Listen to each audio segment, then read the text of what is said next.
So let us start with the next question. The next question is to find out the HCF and LCM of 26 and 91 by prime factorization method. Now HCF and LCM, HCF and a highest common factor, LCM and a least common multiple. So for that I will have to do the prime factorization of both the numbers. 91 can be written as 13 into 7 and 26 can be written as 13 into 2. बहुत अच्छा हुआ हमने simple question लिया. It becomes easy for us to explain you that. Now here is one common factor 13 and that is the only one common factor, so it will be acting like HCF. So highest common factor of 91 and 26 is 13. But when it comes to LCM, least common multiple, now least common multiple of 91 and 26 will be what? It is common into uncommon, so it would be 13 into 7 into 2. So that is 26 into 7 or 182. 7 6 are 42, 4 carry, 7 2 are 14 plus 4, 182. So LCM of 91 and 26 is going to be equal to 182. That's okay. So this is acting like a highest common factor. You are able to see that. That is the only common factor here. So highest क्या lowest क्या, no need to worry about it. Only common factor, so it will act as a HCF. And LCM तो आपको मालूम है that it is common into uncommon. Common into uncommon. So ये आया हमारा LCM. अब मैं एक और रिलेशन आपको यहाँ पे समझाने जा रहा हूँ और वो रिलेशन ऐसा है कि when we are calculating the HCF and LCM of two numbers, at that time the HCF into LCM is equal to the product of those two numbers. यानी यहाँ पे हमारा HCF क्या आया 13 आया, हमारा LCM क्या आया 182 आया. So 13 into 182 is going to be equal to, ये किन दोनों का HCF और LCM है 91 और 26 का, तो it is going to be equal to 91 into 26. It is going to be equal to 91 into 26, 100%. What does that mean? The relation is कि HCF into LCM is equal to the product of two numbers. Product of two numbers of which the LCM and HCF has been calculated. Of which the LCM and HCF has been calculated. But this is not true when it comes to three numbers. Because we can calculate LCM of three numbers, we can calculate HCF of three numbers, but at that time the product of HCF and LCM is not going to be equal to the product of three numbers. It is only equal to the product of two numbers. This relation stands good, holds good only when we are talking about two numbers. Keep that in mind. Okay? Let's go further to the next question. Let us take the next question. We are again going to find out the HCF and LCM of 510 and 92, and we are going to find out the relation, whether that relation holds good or not, for HCF into LCM is equal to product of the two numbers. So what is that? 510 and 92. Question number 2. So 510 का prime factorisation करना पड़ेगा and 92 का भी prime factorisation करना पड़ेगा. Now what process do we follow while doing it? You can do this in rough work. So 510 will get divided by 2 first. 2 2s are, 2 5s are, and again 2 5s are. After this point it will be getting divided by 5, I believe. So giving you 5 5s are 25 and 5 1s are 5. After this it would be getting divided by 7, I believe. नहीं 7 नहीं, 3 से जाएगा. So it would be 3 1s are 3 and 3 7s are 21 and आखिरी में 17 1s are. So that's the prime factorization of 510. That would be written as in a ascending order 2 into 3 into 5 into 17. And when it comes to 92, we take the help of rough work again. 92, first of all 2 4s are and 2 6s are, then 2 2s are, 2 3s are, and 23 into 1.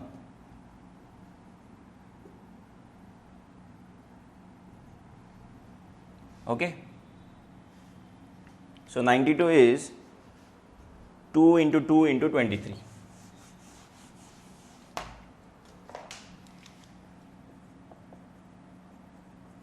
When it comes to HCF, we are going to just see how many common factors we have. So right now there is only one common factor and that is 2. So HCF of 510 and 92 will be 2. And what would be the LCM? LCM would be common into uncommon. So common एक बार आ गया, 2 आ गया. उसके बाद uncommon. Uncommon क्या क्या है? 2 है, 23 है, इसके अलावा एक और 3, एक और 5, एक और 17. So everything will get multiplied. That is what is going to be your LCM, least common multiple. So the least common multiple comes out to be 23460. That is the LCM of 510 and 92. Now we want to verify whether the relation holds good or not. Which relation? That LCM into HCF is equal to the product of two numbers. I told you, I am repeating again, this relation holds good only for two numbers. This doesn't hold good, this is not true for three numbers. So for two numbers, when we find out the product of LCM and HCF, that comes out to be exactly equal to the product of two numbers. यानी यहाँ पे 23460 multiplied by 2 should be equal to 510 into 92. अब इसके बीच में मैं question mark रखता हूँ. ये आप लोगों का काम है कि इसको वेरीफाई करना है. LHS and RHS, are they same or not? Now we are going to see the word problems based on LCM concept. Or in the previous video, you must have seen that we had explained you the HCF, how to calculate the HCF, and then we had taken the question based on word problems related to HCF. In the same manner, we will be seeing word problems on the concept of LCM. So the word problem that they have given us in R.D. Sharma is a little bit higher level word problem. I would like to take a simple question that I have designed on my own, which is an easy one, and let us see how many of you can understand it first. So my question is, find the number, find the smallest number which is divisible by. Find the smallest number which is exactly divisible by 24, 15 and 36. अब जो original question है that is little bit different. We are going to go to the original question as well, but वहां पहुंचने से पहले I want you to understand this. Find the smallest number which is exactly divisible by 24, 15 and 36. यानी आपको in short इसका क्या निकालना है?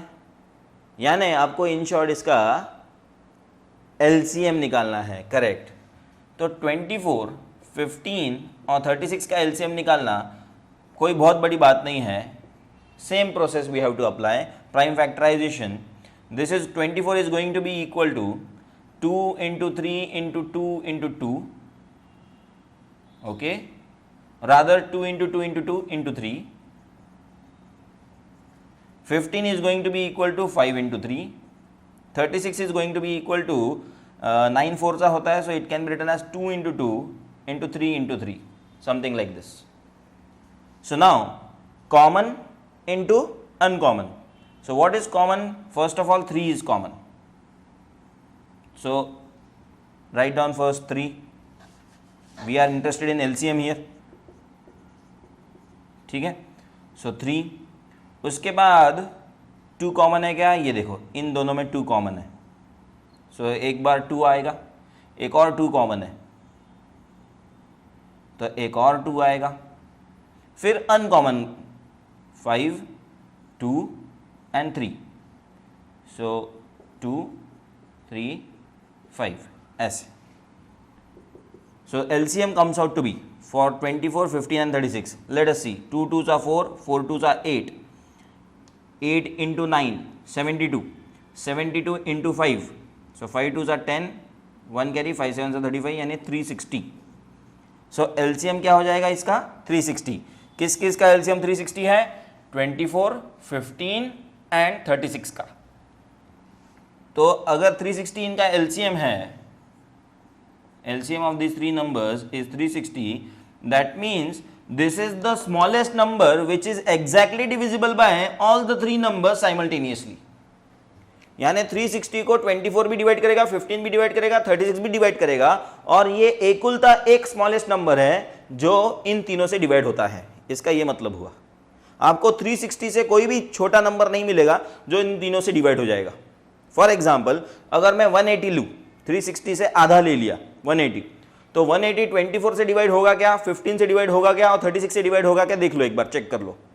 180 will not be getting divided by all the three numbers simultaneously because that is not the LCM of 24, 15 and 36.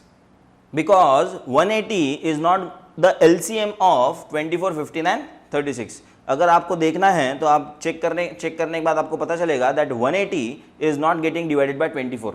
It may be getting divided by 15 and 36, but it is not getting exactly divided by 24. ठीक है? So that's why 360 is the smallest number which is divisible by 24, 15 and 36 simultaneously at the same time. That's why ये word problem का answer क्या आएगा, 360 आएगा। ठीक है? हाँ, तो जिसके लिए हमने ये क्वेश्चन लिया था अभी, अब मैं ओरिजिनल क्वेश्चन बोलने जा रहा हूँ। Find the greatest number of 6 digit which is exactly divisible by 24, 15 and 36। अब देखिए ग्रेटेस्ट 6 डिजिट नंबर चाहिए हमें। सबसे पहले ग्रेटेस्ट 6 डिजिट नंबर क्या होगा, बाकी सब भूल जाओ, 24, 15 एंड 36 है, ये सब भूल जाओ। Just pay attention towards the greatest 6 digit number. तो ग्रेटेस्ट 6 डिजिट नंबर क्या होगा? ग्रेटेस्ट 6 डिजिट नंबर होगा 999999। Simple. So let us write down that कि ग्रेटेस्ट 6 डिजिट नंबर ये होगा। This is our greatest 6 digit number. Okay, now 99999 greatest 6 digit number हो गया, that's true. What is the LCM of 24, 15 and 36? The LCM of 24, 15 and 36 अभी थोड़ी देर पहले calculate किया था। The LCM comes out to be 360। Okay, अब greatest 6 digit number which is exactly divisible by 24, 15 and 36, then it must be exactly divisible by 360 as well. एक अगर मैं छोटा सा एग्जांपल लेके आपको ये समझा दूं जल्दी से कि 2, 4 और 6 इसका एलसीएम क्या है, 2, 4, 6 का। तो 2, 4 और 6 का एलसीएम आता है 12।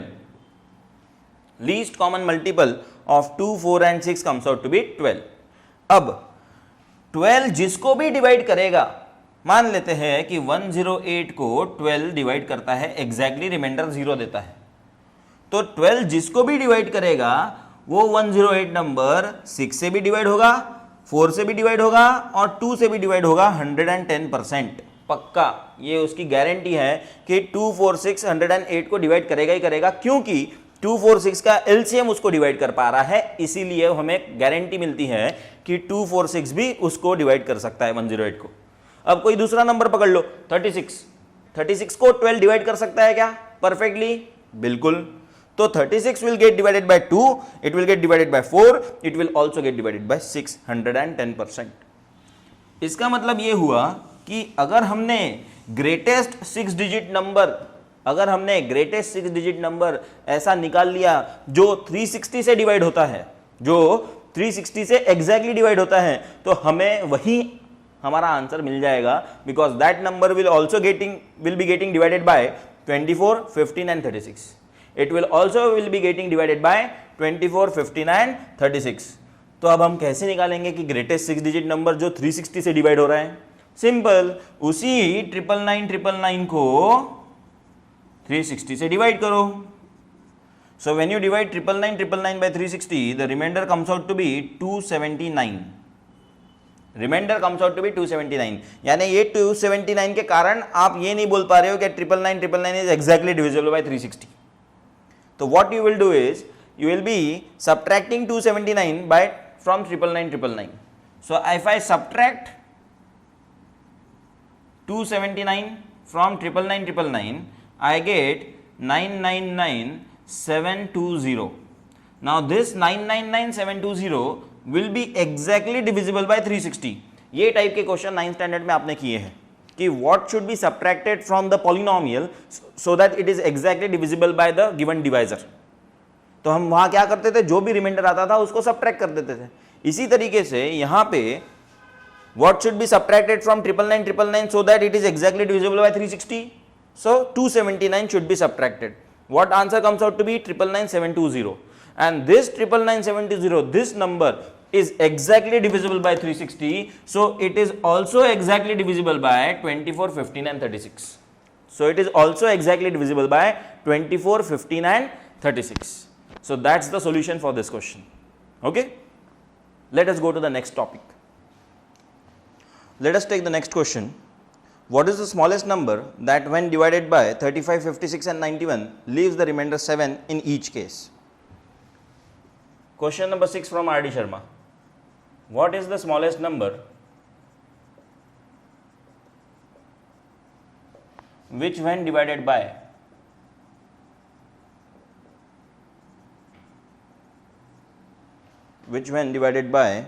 35, 56 and 91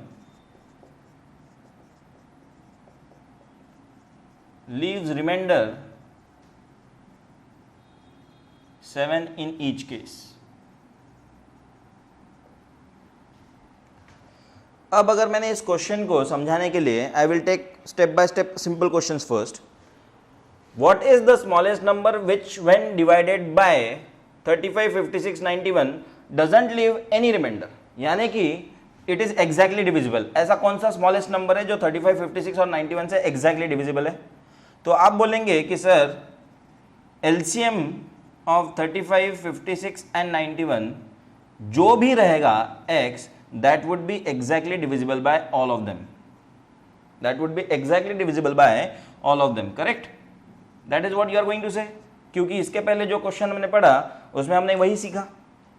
अब आपको चाहिए, मान लीजिए रिमाइंडर 1 चाहिए, यानी same question, what is the smallest number which when divided by this 35, 56 and 91 leaves remainder 1 in each case. अगर आपको चाहिए तो आप क्या करेंगे? क्योंकि उसी एलसीएम को आपको 35, 56 और 91 से डिवाइड करने पे थोड़ी देर पहले रिमाइंडर 0 आ रहा था, because it was exactly divisible, because it is the LCM. Now you want remainder to be 1, तो आप इस x में क्या करेंगे?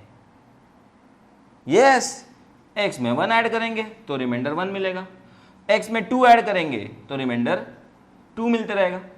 What is x? x is the LCM of all this 3. So if you want remainder 7, what are you going to do? You are going to find out the LCM of 35, 56 and 91. That comes out to be 3640. LCM of 35, 56 and 91 comes out to be 3460. But you want remainder 7. Once they will divide such a number जिसमें आपको reminder 7 चाहिए, तो ये 3640 smallest number है which is divisible by 35, 56 and 91 at the same time. So what you will do in this 3640? x है आपका ये x. अगर आपको रिमाइंडर 1 चाहिए तो आप x प्लस 1 करते हो, रिमाइंडर 2 चाहिए तो x प्लस 2 करते हो. यहां आपको 3640 x की जगह पे आंसर मिला, इसमें आपको रिमाइंडर चाहिए 7. अगर आपको इसमें रिमाइंडर 7 चाहिए तो आप 3640 में क्या करेंगे? You will add 7. And therefore the final answer would be 3647. Therefore the final answer will be 3647. Okay, let us move to the new topic, that is proving irrationality of a number. What did I say? Proving irrationality of a number. That means we need to prove that a irrational number is a irrational number. So irony है कि आपको मालूम है कि √2 irrational है, √3 irrational है, but √2 और √3 को इरेशनल प्रूव भी करना पड़ेगा, ये कभी सोचा नहीं था. So let us see how we are going to prove that. तो √2 इज इरेशनल, ये प्रूव करने के लिए we have to use what we can say a new type of proof that is known as contradictory proof. Contradictory proof यानी क्या? हमें मालूम है कि √2 इरेशनल है, बट हमें जब प्रूव करना है तो हम जानबूझ के ऐसा अज्यूम करते हैं that √2 is rational. And when we assume that √2 is rational, we follow some steps, and when we follow those steps, we come to a conclusion कि हमने कुछ assume इतना गलत किया था या हमने कुछ उल्टा assume किया था, जिसके कारण हम ये जो steps follow कर रहे थे उस समय हमारा result बराबर नहीं आया.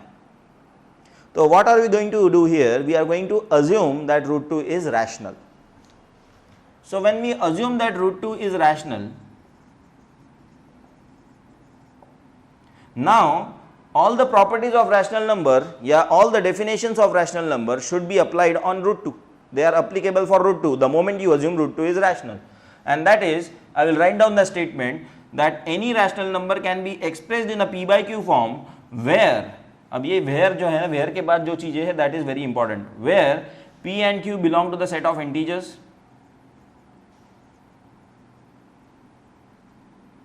दूसरा q should not be equal to 0, और तीसरा p and q should be co-prime. इसको याद रखिएगा, this is very important. So root 2 equal to p by q आपने अज्यूम किया, understood. Root 2 equal to p by q assume करते बराबर we are going to write down cross multiplication, so p equal to root 2 q आएगा, no problem. Okay, p equal to root 2 q. Squaring both sides तो हमें मिलेगा p square equal to 2q square, p square equal to 2q square, और इसके वजह से मुझे मिलेगा कि p is equal to 2m. अब p इक्वल टू 2m कहाँ से आया, ये सवाल उठना चाहिए मन में.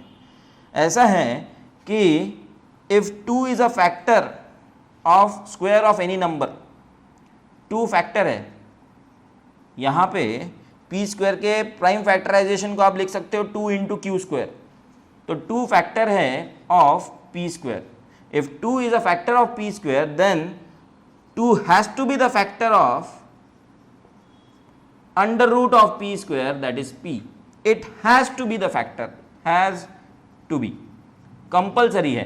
अगर p स्क्वायर के फैक्टराइजेशन में 2 था तो under root of p square यानी उसके स्क्वायर रूट के फैक्टराइजेशन में 2 रहना ही पड़ेगा, उसको जरूरी है. And that's why we can express p equal to 2m for some integer m, for some integer m. अब p इक्वल टू 2m आ गया, ठीक है, इसको इक्वेशन नंबर 1 लेके चलते हैं. Now we have p square equal to 2q square here as well. So we have reached equation p equal to 2m. Now this is also very important. So I will not rub this and I will start from here. If p is equal to 2m, then again p square would be equal to 4m square. Correct? No problem.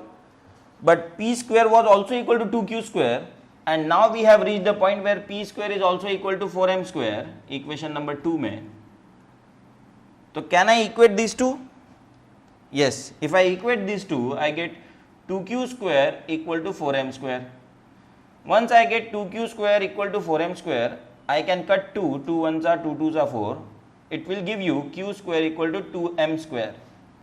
वापस से, if 2 is a factor of p square जैसे, if 2 is a factor of q square, 2 is a factor of q square, तो 2 is, या 2 has to be the factor of q square again. So 2 has to be the factor of q. 2 has to be the factor of q. That means now p equal to 2m जैसे आपने express किया for some integer m, वैसे ही आप q equal to 2n ये express कर सकते हो for some integer n. मैं यहाँ लिख देता हूँ फॉर सम इंटीजर m, और यहां लिख देता हूं for some integer n.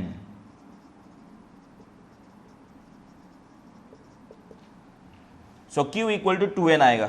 The moment you get q equal to 2n, say it equation number 3, p equal to 2m equation number 1. दोनों को देखिए, p एंड q यहां पे बोला गया था शुड बी को प्राइम, और यहां p और q के पास 2 आ गया.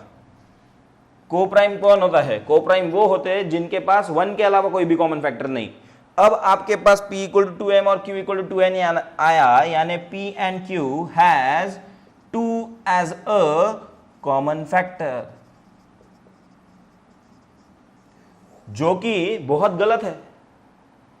ऐसा हो ही नहीं सकता. या तो p and q should be को प्राइम, ये गलत है, या तो ये गलत है. अब ये तो रूल है, दिस इज अ फैक्ट, ये तो गलत नहीं हो सकता.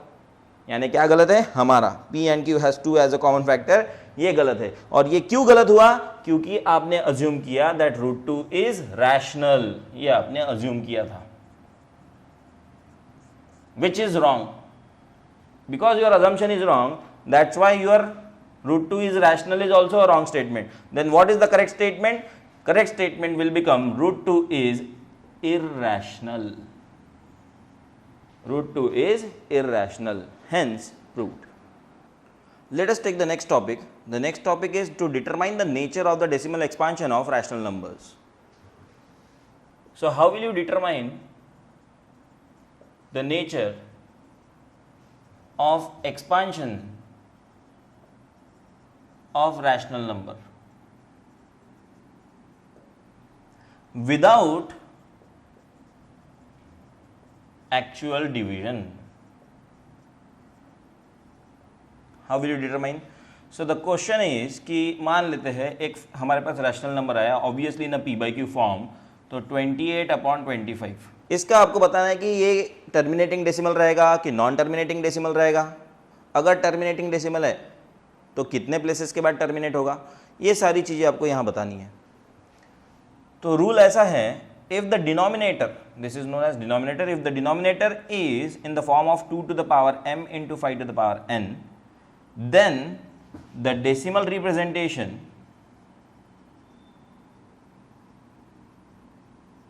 is terminating.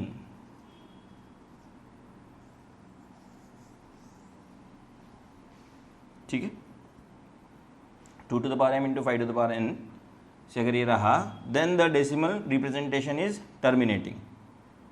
तो 28/25 can be written as 5 square, अब 2 तो है नहीं, सो 2 to the power 0, ऐसा हम उसको लिख सकते हैं. और इन दोनों में से जिसका भी पावर ज़्यादा है उतने प्लेसेस ऑफ डेसिमल के बाद ये रुक जाएगा, उतने प्लेसेस ऑफ डेसिमल के बाद ये रुक जाएगा. सो 28/5 square into 2 to the power 0 इस फॉर्मेट में होने के कारण the decimal representation will terminate after 2 places of decimal, after 2 places of decimal. So I will show you, if I can take the help of this calci, what do we get is 28 divided by 25 and the answer comes out to be 1.12.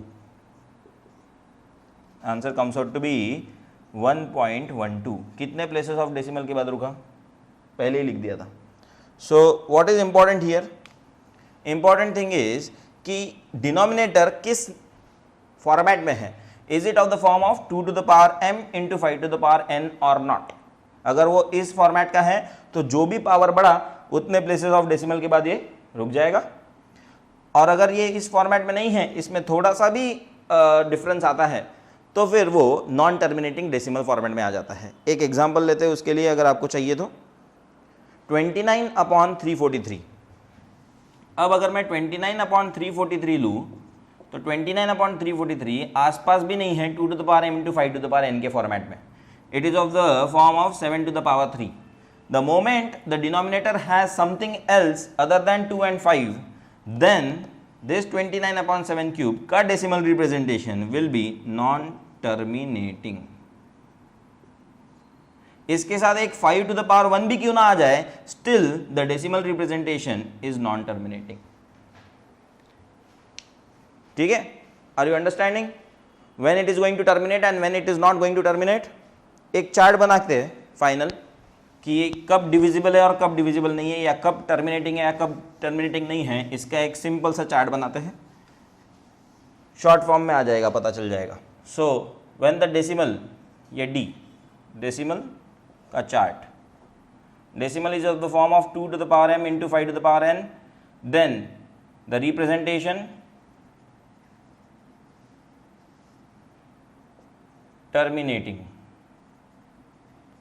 And stop कब होगा इसका decimal representation, whichever is greater, whichever power is greater, m and n इनमें से. तो after that many places, after m places और after n places it will stop. Example के तौर पे अभी जो लिया था 28/25, is it terminating? Yes it is terminating. After how many places it will stop? तो 28/5 स्क्वायर है तो it will stop after 2 places. Calculate करके देखें तो 1.12 आया. How many places it stopped, बराबर आफ्टर 2 प्लेसेस इट स्टॉप्ड। और यही क्वेश्चन अगर हम लेते हैं 28/343, तो इसका डेसिमल रिप्रेजेंटेशन किस प्रकार का है, नॉन टर्मिनेटिंग। क्यों, क्योंकि इसका डिनोमिनेटर का format 2 to the power m into 5 to the power n नहीं है, ये 7 क्यूब आता है, so it is non terminating. ठीक है, समझ में आ रहा है। ये चार्ट का आप एक सिंपल सा फोटो ले सकते हो and you would be able to keep it with you whenever as and when required. ठीक है,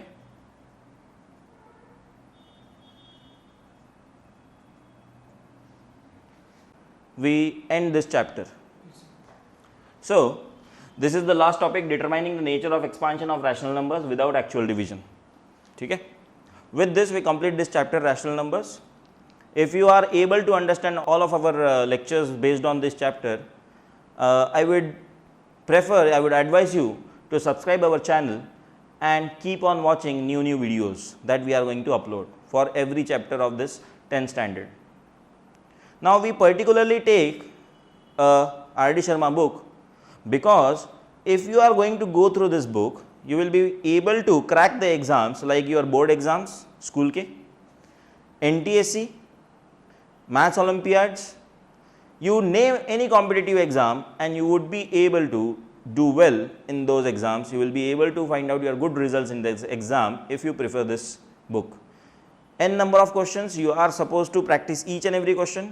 Wherever you come across doubt, you can follow our link which has been given below in the description, and by clicking that link you are going to watch the discussions that we have with our students in the class. Those discussions would be helpful for you to solve the doubts if you come across the doubts while solving the exercises. Okay, I hope you like this video and you would share this with your friends. Thank you.